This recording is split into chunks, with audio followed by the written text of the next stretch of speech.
আমিনা আপু, তুমি এতক্ষণ ধরে রান্নাঘরে কি করছো? তোমার রান্না এখনো শেষ হলো না? দুপুর গড়িয়ে বিকাল হতে চললো। আব্বুকে তো খাবার দিয়ে আসতে হবে। সেই যে সকালবেলা খেয়ে গেছে। ফাতেমা, রান্না প্রায় শেষ। আমি বাটিতে করে আব্বুর জন্য খাবার গুছিয়ে দিচ্ছি। তুই তাড়াতাড়ি গিয়ে আব্বুকে দিয়ে আয়। ঠিক আছে আপু, তুমি সব ঠিকঠাক করে রাখো। আমি গোসল করে আব্বুকে গিয়ে খাবারটা দিয়ে আসছি। তারপর বাড়ি ফিরে তুমি আর আমি একসাথে দুপুরের খাবার খাবো। তুমিও গোসল করে একটু আরাম করে নাও। ঠিক আছে, আর হ্যাঁ, যাবার সময় টিউবওয়েল থেকে আব্বুর জন্য ঠান্ডা পানি নিয়ে যাস। তাড়াতাড়ি বাড়ি ফিরিস। রাস্তায় কারোর সাথে গল্প শুরু করে দিস না কিন্তু। আরে না না আপু, কি বলো? বাবার জন্য আমার বুঝি চিন্তা হয় না? বাবা ক্ষুধায় কষ্ট পাবে, আর আমি কিনা রাস্তায় দাঁড়িয়ে দাঁড়িয়ে গল্প করব? তুমি একটুও ভেবো না, আমি যাবো আর আসবো।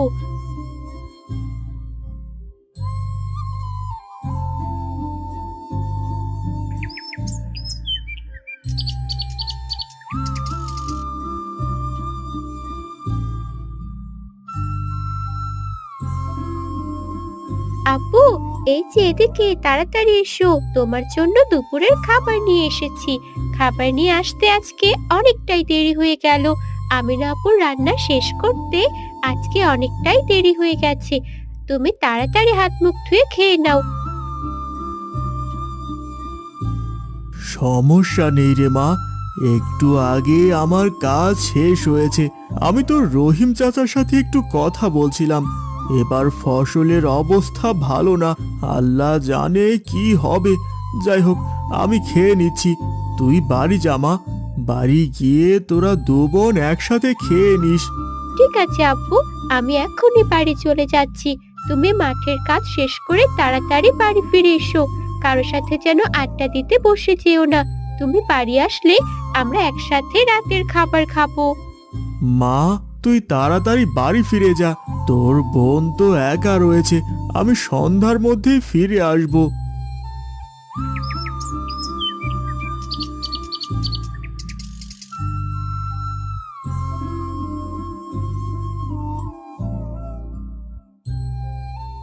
কিরে ফাতেমা, আব্বুকে কি ঠিক মতো খাবার দিয়ে এসেছিস? আব্বু মনে হয় আজকে মন খারাপ করেছে। কিভাবে যে রান্না শেষ করতে এতটা দেরি হয়ে গেল। না আপু, আব্বু একদমই মন খারাপ করেনি। আমি যাবার একটু আগেই আব্বুর মাঠের কাজ শেষ হয়েছে। আব্বু দাঁড়িয়ে দাঁড়িয়ে রহিম চাচার সাথে কথা বলছিল। এবার নাকি ফসলের অবস্থা খুব একটা ভালো না। এই বিষয়ে আব্বু অনেকটাই চিন্তিত। কি আর করবে বল? মা মারা যাওয়ার পর আমাদের কথা ভেবে আব্বু দ্বিতীয় বিয়েও করেনি। এদিকে আব্বুর পুরো সংসার একা চালাতে হয়। আমাদের বিয়ে নিয়েও হয়তো অনেক চিন্তা করেন। জানি না আব্বুর জন্য কখনো কিছু করতে পারবো কিনা।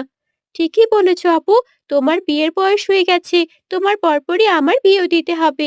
এগুলো বিষয় নিয়েই হয়তো বা আব্বু খুব চিন্তা করেন। আব্বু শুধু শুধু আমাদের বিয়ে নিয়ে চিন্তা করেন। ফাতেমা, তুই বিয়ে করলেও আমি কখনো বিয়ে করব না। একটাবার ভেবেছিস আমাদের বিয়ে হয়ে গেলে আব্বুর কি হবে? আমরা দুই বোন ছাড়া তো আব্বুর পৃথিবীতে আর কেউ নেই। তুমি ঠিকই বলেছো আপু। মা মারা যাওয়ার পর আমাদের কথা ভেবেই তো আব্বু দ্বিতীয় বিয়ে করেনি। এত চিন্তা করো না আপু, ভাগ্যে যা আছে তাই হবে।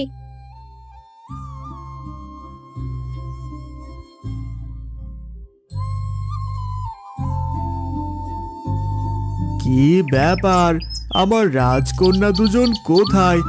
আমিনা, ফাতেমা, কোথায় তোমরা? এদিকে এসো।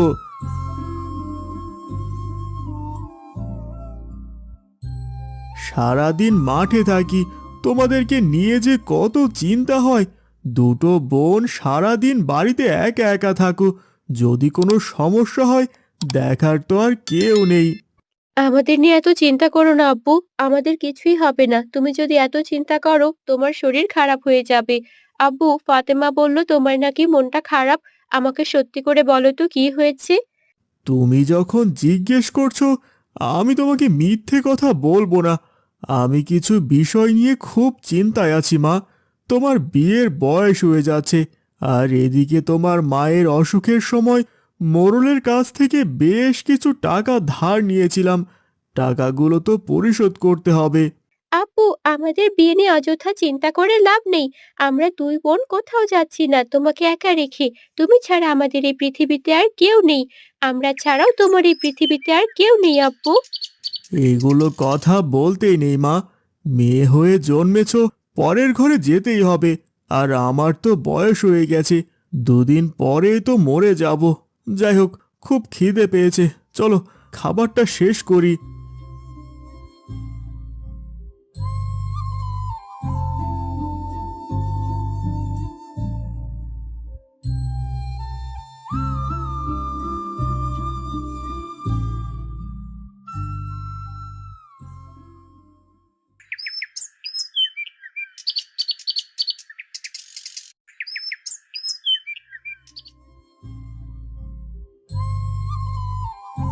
কে গো করিম মিয়া, বাড়িতে আছো নাকি?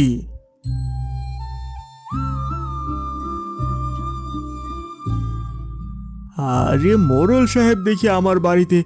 আসুন আসুন, ভেতরে এসে বসুন। মা আমিনা, তোমার মোড়ল চাচাকে কিছু এনে দাও। সাধে কি আর তোমার বাড়িতে আসতে হলো করিম মিয়া? তুমি তো আসতে বাধ্য করলে। তোমার বউয়ের অসুখের কথা বলে সেই যে টাকা নিয়েছিলে, সেই টাকা দেওয়ার তো কোনো নামগন্ধ নেই। তাই ভাবলাম টাকাগুলো না হয় আমি এসেই নিয়ে যাই। আসলে আমি খুব লজ্জিত মোড়ল সাহেব। আমি আপনাকে কথা দিয়ে কথা রাখতে পারিনি। আমাকে আর কটা মাস সময় দিন, আমি আপনার টাকাগুলো পরিশোধ করে দেব। করিম মিয়া, তোমার কয়টা মাস তো আর শেষ হয় না, টাকা দিতে হবে না। করিম মিয়া, আমি তোমাকে একটি প্রস্তাব দিতে চাই। আমি আমার বড় ছেলের সাথে তোমার মেয়ের বিয়ে দিতে চাই। আমার ছেলেটাও তোমার মেয়েকে অনেক পছন্দ করে। দেখুন মোড়ল সাহেব, এ ব্যাপারে আমি আপনার সাথে কোনো কথা বলতে পারছি না। আমি আগে আমার বড় মেয়ে আমিনার সাথে কথা বলি, দেখি তার কি মতামত।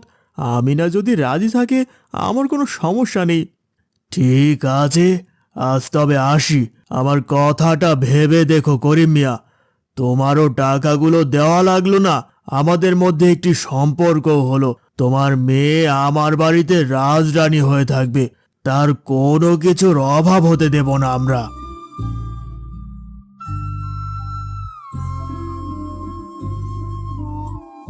মা আমিনা, কোথায় তুমি? একটু এদিকে এসো তো মা, তোমার সাথে একটু কথা বলতে চাই। আব্বু, আমি জানি আপনি আমাকে কি বলতে ডেকেছেন। আমি আপনার আর মোড়লের সকল কথাই শুনেছি। সারা গ্রামের মানুষ জানে মোড়লের ছেলে একটা খুবই খারাপ ছেলে, সারা গ্রামের মেয়েদের পেছন পেছন ঘুরে বেড়ায়। মা, সেটা আমিও জানি, ছেলেটা খুব বেয়াদব। কিন্তু কি করব বলো তো? আমি তো মোড়লের কাছ থেকে অনেক মোটা অঙ্কের টাকা নিয়েছি। তুমি এসব নিয়ে ভেবো না মা, তোমাকে মোড়লের ছেলেকে বিয়ে করতে হবে না। কিভাবে কি করা যায় সেটা আমি দেখছি।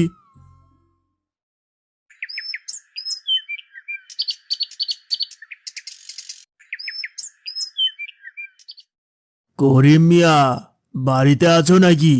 তুমি তো কিছু জানালে না, তাই আমি আসলাম কথা পাকাপাকি করতে। আর এই নাও, বড় দেখে নদীর ইলিশ মাছ এনেছি। মোড়ল চাচা, আব্বু বাড়িতে নেই। আর শোনেন, আব্বুর সাথে আমি কথা বলেছি। আমি আপনার ছেলেকে বিয়ে করতে পারবো না। আর আপনার মাছ নিয়ে আপনি এখনই এখান থেকে চলে যান। আপনার টাকা আমরা দিয়ে দেব। তোমার এত বড় সাহস! তুমি আমার মুখে মুখে এত বড় কথা বললে! আমার ছেলের সাথে তোমাকে বিয়ে দিতে চেয়েছিলাম, এটা তোমার সাত কপালের ভাগ্য। মাছটা রেখে গেলাম, আমি যেটা নিয়ে আসি সেটা ফেরত নিয়ে যায় না।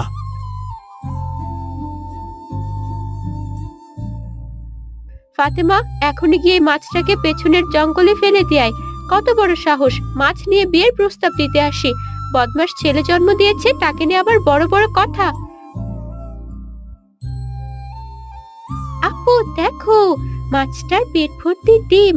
এই মাছটাকে ফেলে দেওয়া উচিত হবে না, ডিম নষ্ট হয়ে যাবে। তার চেয়ে ভালো মাছটাকে আমরা রান্নাঘরে থাকা বড় মাটির কলসিতে রেখে দিই।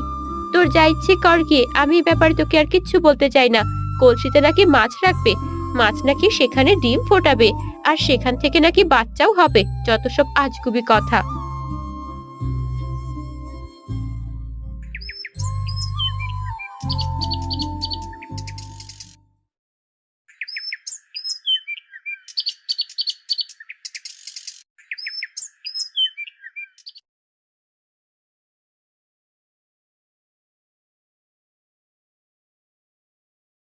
আমিনা আপু, এই আমিনা আপু, তাড়াতাড়ি এদিকে আসো, দেখো কি কাণ্ডটাই না ঘটেছে। মাছের ডিম ফুটে কতগুলো পোনা মাছ হয়েছে।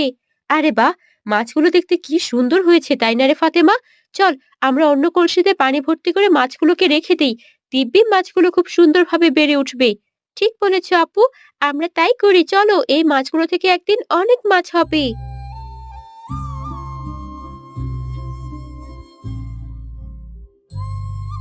করিম মিয়া, সময় তো পার হয়ে গেল। আমার টাকাগুলো কবে ফেরত দেবে তাই বলো। আমার কথা তো শুনলে না। তোমার মেয়ের সাথে আমার ছেলের বিয়ে দিলে না। তোমার মেয়ে আমাকে অপমান করে বাড়ি থেকে তাড়িয়ে দিয়েছিল। মোড়ল সাহেব, আমি কি করতে পারি বলুন?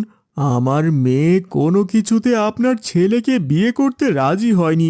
সে কোনোভাবেই আপনার ছেলেকে বিয়ে করবে না। আমি আমার মেয়ের অমতে কিছু করতে চাই না। আমি আপনার টাকাগুলো ফেরত দিয়ে দেব। করিম মিয়া, আমি তোমার সাথে এগুলো ব্যাপারে আর কোনো কথা বলতে চাই না। তুমি আমার টাকাগুলো সময় মতো ফিরিয়ে দিয়ে এসো। তা না হলে এবার খুব খারাপ কিছু হয়ে যাবে।